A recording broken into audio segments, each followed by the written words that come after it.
Welcome to Two Voices. I'm An. And I'm Alfred. And today we wanted to read a quote. A little quote here. From Consider the Lobster and by... other essays by David Foster Wallace. The truth is that most U.S. academic prose is appalling, pompous, abstruse, claustral, inflated, eupheistic, pleonastic, solecistic, sesquipedalian, heliogabalene, occluded, obscure, jargon-ridden, empty, and splendidly dead. Academic. I'm sure he did that one with a little bit of intent. He's an academic, and that's... sarcasm. I'm sure he was thinking, I'm going to write for other academics. You want to know another thing that's interesting about reading him? I don't know if this helps me as a writer, but what's interesting about reading him is that is street cred that comes from having committed suicide. You know, you really get the impression this is a very depressed individual. You know, that it makes it far more interesting when you read something from somebody who's got like a negative view, like he goes on a cruise. His most famous essay is a supposedly fun thing I'll never do again, and it's far more full of humor than all of his other ones, and that's the reason why it's his most famous, and most people like it. Are you saying that equating, I guess, street cred to writers that commit suicide or who are just in a depressive state? Well, I don't know if this really has some gain from it that can help as a writer, but what I find is interesting, okay, is that article that was about being on a cruise ship talks about how, you know, there was a lot of this overarching, you know, depressing quality about the dismality of life, you know. And well, I mean, if you have a certain viewpoint because it's colored by your depression or your emotions, maybe you can be more critical, and because of that you can have insights, but I don't think that has... The act of suicide is a giving up versus the act of writing is not. So my point is... So I'm not equating... Yeah, I know, I'm getting that. The point is that, you know, he has this kind of cynical quality. Now, you know who else has a cynical quality? Larry David of, you know, Seinfeld fame, you know, and Curb Your Enthusiasm, right?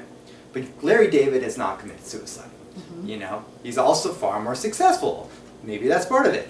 But the fact is that, you know, you don't know how much of that is his shtick.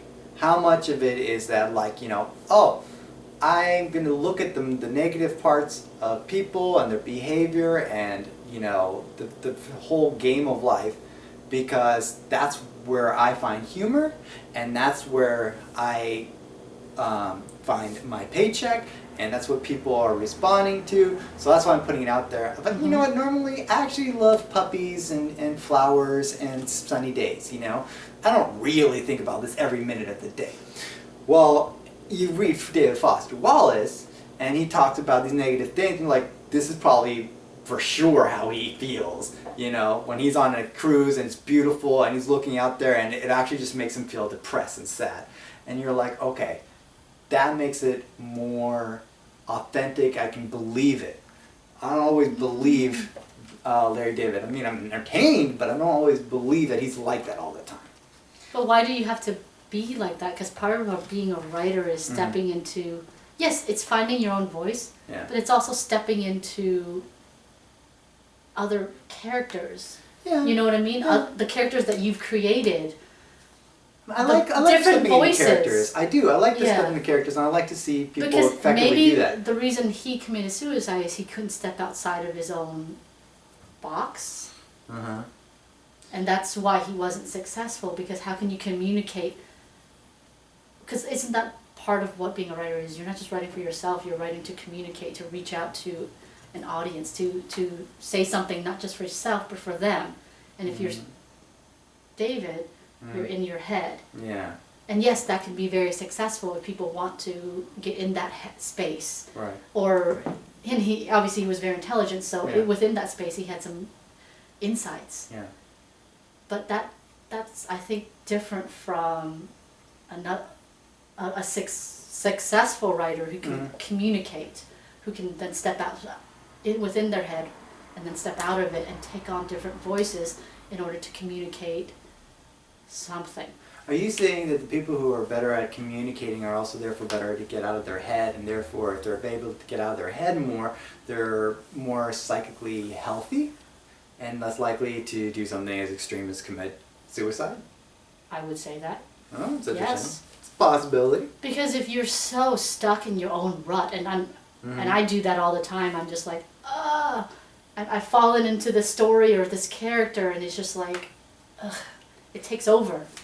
But you have to be able to step out of it because you're more than your writing. And if it subsumes you, then you're drowning in yourself in a sense, and so that's sad. And then it can lead to, unfortunately, a loss of a life and a loss of a voice. Yeah, no, that's possible. I mean, I definitely feel like a major way of combating depression and a lot of mental problems is communicating with other people, being in social environments, reversing isolation.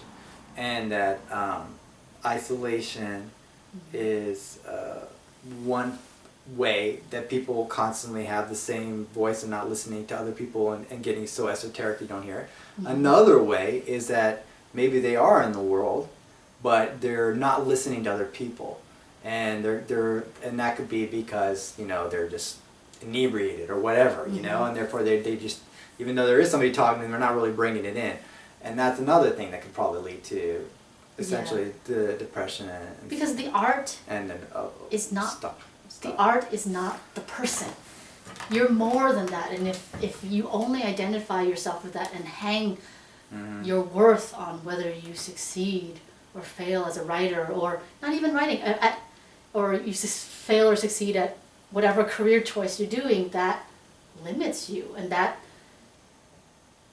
is something completely different. I think that's a different issue than his talent or his voice versus who he was, that, or what pain he was in that led to him committing suicide. Yeah, I mean, like, it's never, he said, you know, I'm committing suicide because I failed and I didn't get as much success as I wanted. I haven't actually, you know, read his suicide note. I don't even know if it's available. But I do know that the actual circumstances around it was that he was taking an antidepressant.